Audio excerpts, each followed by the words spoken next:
Olá, bom dia. Está no ar o Jornal do Sul de Minas nesta sexta-feira, dia 22 de junho de 2012. Seja bem-vindo à TV Poços. A região do sul de Minas, o Circuito das Águas estão ligados aqui nesta programação. E nós estamos ao vivo no período da manhã. Você pode participar através do telefone 3721-6955 e também à noite teremos as reapresentações às 8h15 e também após a meia-noite. O nosso assunto hoje é muito interessante. Nós vamos falar sobre cultura digital a respeito, por exemplo, de como as crianças, os jovens lidam com essa questão da internet, por exemplo, do acesso às informações digitais e como os pais podem melhorar os seus relacionamentos. Para isso, nós convidamos um especialista, uma pessoa renomada nacionalmente, que é o professor titular do Departamento de Ciência de Computação da USP, professor Valdemar Setzer. Satisfação recebê-lo aqui, professor. Bem-vindo. É um grande prazer estar aqui. Já faz dezenas e dezenas de anos que eu não venho a Poços de Caldas. A minha última lembrança é eu bem pequenininho sendo puxado numa charretinha com um bodinho.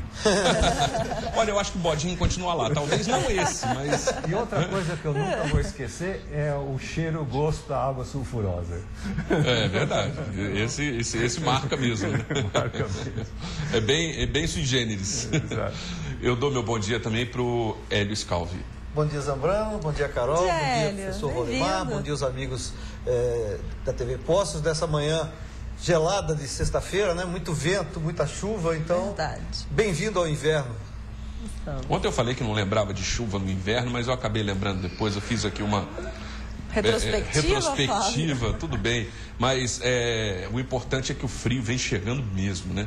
E esse final de semana ainda tem aí a data comemorativa de São João, então tem tudo a ver, a noite mais longa do ano, né? Exatamente. Tem essas informações também. Tudo bem? Carol, tudo jóia, e Tudo você? ótimo, tudo bem. Bem-vindo, professor. É uma honra receber. O Hélio também, fechando a semana aqui com a gente. E você também, já desejando para você um excelente final de semana e chamando você a participar do jornal 37216955. A Samira vai te atender pelo telefone e jornaldosudeminas@hotmail.com se você quiser mandar perguntas ou se comunicar através do Messenger. Fábio também está com o Facebook, não é, Fábio? Se você quiser interagir também através dessa ferramenta. Agora você pode ler os jornais também. Vamos lá então com as principais notícias hoje. No Folha Popular, o prefeito recebe presidente do Circuito Caminhos Gerais. Também traz que neste final de semana o Lar Criança Feliz promove uma festa junina.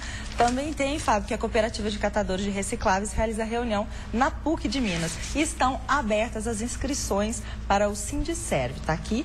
Já no Jornal da Cidade, a respeito da exploração mineral, o Tribunal de Contas pressiona a fiscalização do Departamento Nacional de Produção Mineral. Está aqui a principal do Jornal da Cidade. Já no Mantiqueira, oficializada a candidatura de Geraldo Tadeu e Álvaro Canhani, a respeito das eleições de 2012. Está aqui. São as principais de hoje. Daqui a pouquinho a gente tem portais nacionais. A Sociedade São Vicente de Paulo está completando 99 anos de atividades sociais, assistenciais e filantrópicas aqui em Poços de Caldas, contando atualmente com 38 grupos de voluntários que vêm participando aí dos projetos do município em benefício, então, das pessoas carentes. A entidade presta atendimento às crianças na Casa do Menor Dr. Ednan Dias, no Lar dos Velhinhos, na Vila Elvira Dias, no Lar Santo Afonso Maria Ligório, em Caldas, no Abrigo Frederico Ozanam, em Palmeiral, e na Vila Nossa Senhora de Fátima, para 8 idosos. É muito bonito esse trabalho, não é, Hélio? Exatamente. Parabéns, né, a essa entidade que presta tantos e relevantes serviços à comunidade de Poços de Caldas já há 99 anos. Então, só temos que aplaudir, né, e desejar que eles continuem aí fortes, vigorosos, trabalhando em prol aí de toda a comunidade poços-caldense. Muito bem. E há um tempo atrás a gente falava, as mulheres vêm alcançando cada vez mais espaço na sociedade. Hoje essa frase não pode mais ser usada, porque o mundo é delas. A gente está de coadjuvante. Mas existe uma profissão que é interessante, que foi tema dessa nossa reportagem, onde mostra as mulheres desempenhando a função de motoristas profissionais. Vamos ver.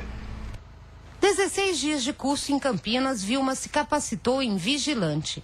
Escolher uma profissão tipicamente masculina foi por oportunidade de emprego. Conta que das 6 da tarde às 6 da manhã do outro dia, vigia uma empresa com 400 funcionários, sem medo nenhum. Uma amiga minha me falou, acho que a gente devia fazer o curso de vigilante, que aqui em Poços estava precisando muito de vigilante feminino. Aí a gente fomos juntos, fizemos o curso, né? E graças a Deus somos nós dois trabalhando na área. Tenho medo não, é tranquilo. Medo não é mesmo com ela. Desde fevereiro deste ano, frequenta a autoescola. Agora, quer ser motorista de ônibus. Para melhores oportunidades dentro da empresa, né? E também aqui em Poços, né? A gente vê aí motoristas, mulheres aí na circulada feminina. O instrutor se rende às qualidades da mulher na direção de um veículo tão grande. Disse que elas são mais calmas, mais prudentes e muito mais prestativas. Além de ser mais calmas, né? Elas demonstram bastante obediência pra gente, né? A gente fala assim, né? Passa instrução, elas obedecem legal, assim, e são muito prestativas. Só em uma autoescola daqui de Poços, de 2010 a 2012, foram 37 mulheres matriculadas para tirar a carteira D, que é a de transporte coletivo. Só neste ano, de janeiro a junho, foram 11. Isso significa que este número dobrou. E realmente, as mulheres estão na direção. Tem uma empresa aqui em Poços que tem 677 motoristas. Dentro desse número, 233 são do sexo feminino. E dizem o diretor lá que competência não tem sexo. Paulo, supervisor da empresa de ônibus urbanos, diz que não esquece o dia que recebeu o primeiro currículo de uma mulher. A gente ficou meio indeciso em contratar, porque a gente só tinha cobradora, mas a gente optamos para contratar essa moça, onde o desempenho dela foi muito bom no processo de seleção dela, e na contratação mesmo, quando ela veio trabalhar com a gente de motorista, a população não tinha visto ainda motorista feminino no volante, mas a gente viu que deu certo, a população aplaudiu, a gente contratou essa funcionária e ela está trabalhando com a gente, teve outras também que entrou, e o desempenho está sendo bom para a empresa, o tratamento delas é excelente com a população e com a gente da chefia. Kátia, que foi empregada há mais de 2 anos, e Renata, que é motorista da empresa há 6 meses, também não se esquecem nem como foram recebidas pelos colegas e nem pelos passageiros. O pessoal estranha um pouco, tal, porque a circular até já teve mulheres trabalhando aqui, mas já faz algum tempo. E eles voltaram agora a dar essa oportunidade pra gente e, graças a Deus, sou muito bem recebida aqui, fui muito bem recebida. O pessoal me trata muito bem aqui. No começo o pessoal fica meio estranho, fica te olhando, né? Fica pensando uma mulher dirigindo, mas assim, a maioria foi super bem, entendeu? Todo mundo me acolheu muito bem, me deu muita força e é um ambiente muito bom aqui, com todo mundo. Se depender do encarregado do setor, que não poupa elogios às mulheres motoristas, o mercado realmente está em alta. Ela tem vamos dizer assim, um cuidado especial com o usuário, que isso já é da própria mulher. Essa atenção com a criança, com o idoso. E para a empresa traz esse retorno, a ponto de, quando a motorista sair de férias, chegar a reivindicação para a empresa pedindo para ela retornar para a linha após as férias. Também hoje, para a empresa, contratação feminina é importante, a ponto que, se aparecer mais para a contratação, a empresa contrata o que aparecer. Parabéns e boa sorte na nova profissão aí para as senhoras. Bom, vamos iniciar o assunto aqui com o professor Valdemar. Professor Valdemar, eu vou fazer uma pergunta antes de querer saber o que é, do que a gente pode definir, o que é antroposofia, por exemplo.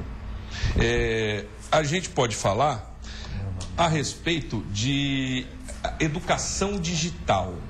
Hoje, as crianças estão sentindo uma troca dos carinhos e da atenção dos pais pelo computador? Fábio, eu gostaria de iniciar essa minha intervenção aqui lendo um trecho de um e-mail que eu recebi de uma amiga de infância. Sim. Que eu não vejo há muitos anos, que mora no exterior. E por causa de um outro amigo comum que ficou doente, caiu de uma escada, uma coisa assim, nós começamos e ele mora perto dela, então eu ficava perguntando para ela como é que ele está. Ela me escreveu o seguinte, olha aqui. Escreveu dia 19 de junho, nós estamos no dia 22, 3 dias atrás. passei muito rápido pelo teu homepage. Eu pedi para ela dar uma olhada na minha homepage, porque lá eu tenho muitos artigos, muitas coisas, não é? Para ver se ela se interessava. Parabéns. É lógico que há muita coisa que me interessa. Tudo que é relacionado com a arma que temos em casa, a televisão.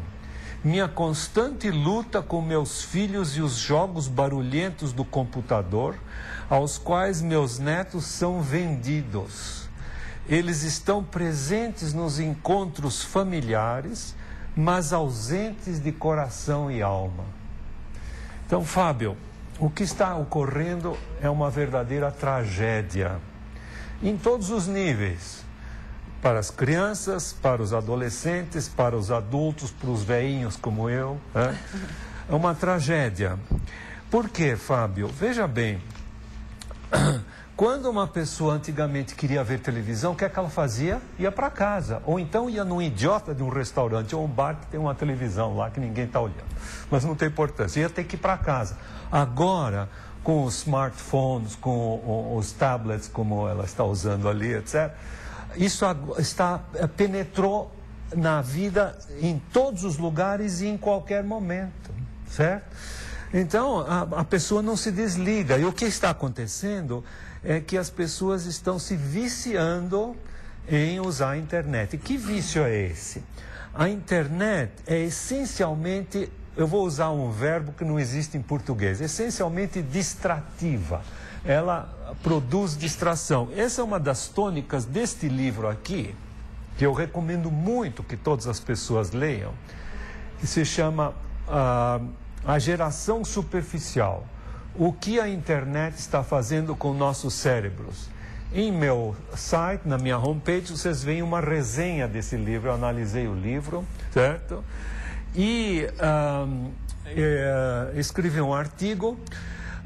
Uma das coisas que esse livro diz, que causou uma grande celeuma no mundo, esse livro, porque foi muito bem escrito, é escrito por um jornalista, que, aliás, disse o seguinte no livro: como é que ele conseguiu escrever o livro?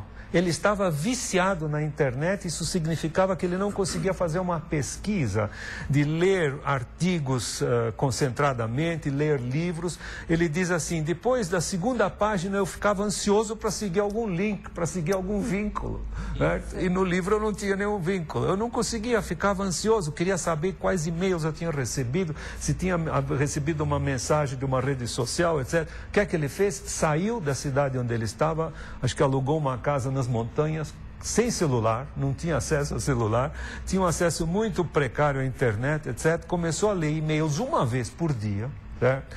Para conseguir cada vez mais recuperar sua capacidade de concentração. Então, o que a internet está fazendo é prejudicando altamente a capacidade de concentração. Ele chama a leitura concentrada de deep reading, a leitura profunda. E ele diz que uma das coisas que a internet faz acaba com a possibilidade de se ler profundamente, concentradamente. E isso é uma tragédia. E ele diz que para sair disso ele teve que mudar totalmente de vida. Só que no fim do livro é muito interessante. Ele diz assim: eu acabei de escrever o livro, certo? Agora eu estou louco para voltar para a internet, porque aquilo é uma delícia. Quer dizer, ele mesmo se reconhece que, e realmente uma questão de vício. E no livro dele, ele não faz nenhuma recomendação. No meu artigo, o último capítulo do meu artigo é justamente recomendações para as pessoas. Não é? Por exemplo, interromper o uso do computador, da internet, cada 15, 20, 30 minutos, fazer um exercício de concentração mental, ou talvez um pouco de ginástica isométrica, enfim, no próprio lugar. Faço recomendações a longo prazo, por exemplo, ler um romance pelo menos cada mês. Por quê? Quando a gente lê um romance, nós somos obrigados a imaginar os personagens, o ambiente, etc. Então, isso incentiva a imaginação. Qual é o problema dos aparelhos como esse que os telespectadores estão vendo agora? Qual é um dos grandes problemas desses aparelhos? Todos eles têm tela. E na tela, quando aparece alguma coisa se movendo, a gente não consegue imaginar mais nada. De modo que eu gostaria de fazer uma sugestão aos telespectadores: não olhem mais para a tela. Vocês já me viram que eu não sou mais bonito, já fui uma vez, não sou mais bonito, não precisa me olhar. Então, ouçam apenas, olhem para o outro lado, vocês vão ver que vão conseguir prestar muito mais atenção. Quando a gente lê um romance, nós somos obrigados a criar as imagens interiormente. Então, a gente treina a capacidade de imaginar, que é absolutamente essencial para ser criativo.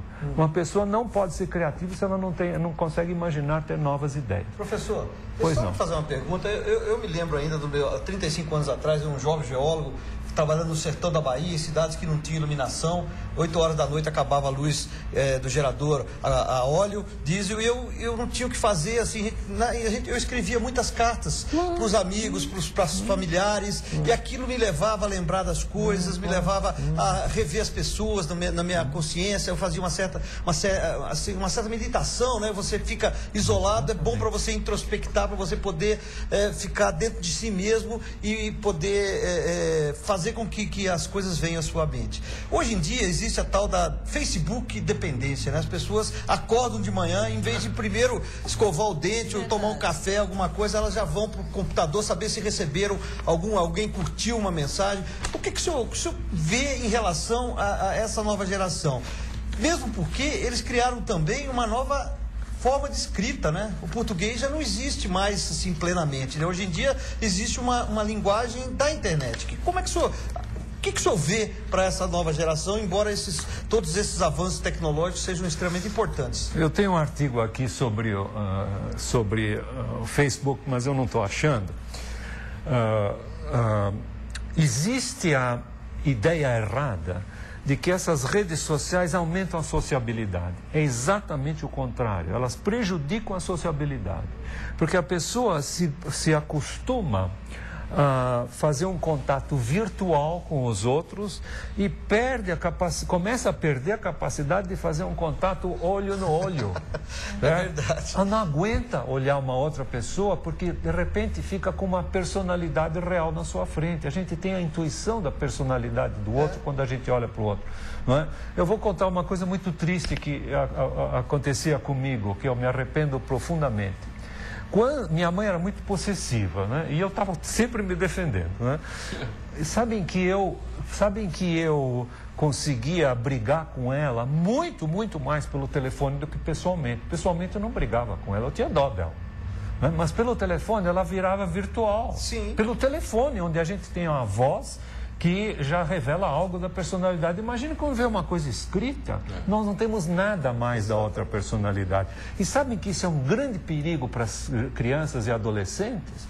Existe um livro sobre isso que se chama Como Proteger Seus Filhos na Internet. Eu escrevi também uma resenha desse livro, certo? Que provocou o seguinte, olha aqui, porque me mandaram o livro para eu dar uma avaliação. Para a edição desta tradução, a editora baseou-se em um parecer sobre o original, feito pelo professor Valdemar Setzer, que escreveu uma resenha do livro disponível em seu site e dá meu endereço. É muito fácil chegar no meu site, é só usar meu nome, Valdemar Setzer. E já... com W ou com V? Tanto faz, o Google vai corrigir.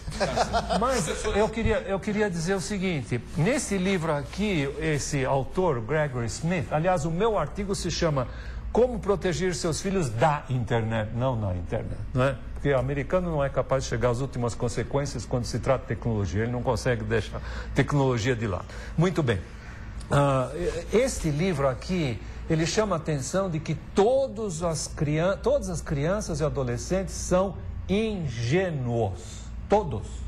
É lógico, eles não acumularam conhecimento que os adultos têm, não tem malícia ainda que o adulto tem, já tem alguma, mas não vão ter toda a malícia que o adulto tem. Para quê? Para saber que aquilo que eles estão fazendo acesso na internet é algo que é verdadeiro e não é falso, é algo que é bom e não é mal, é algo que é belo e não é feio. Certo? O adulto tem essa capacidade, mas a criança e adolescente não tem. Então é um perigo muito grande. Então fica apenas tendo esse contato por texto, não é? E de repente começa a interagir com um predador que finge ter a idade da pessoa. E aqui ele tem dezenas de casos que ele cita de coisas terríveis que aconteceram com crianças. Aliás, o número de crianças e adolescentes que receberam coisas indesejáveis pela internet ou entraram é 30%. Conteúdo pornográfico, violento. A gente precisa fazer um breve intervalo e voltamos em instantes com o Jornal do Sul de Minas. Você está assistindo Jornal do Sul de Minas. Apoio Cultural. Café Subásio. Para quem não tem medo de altura.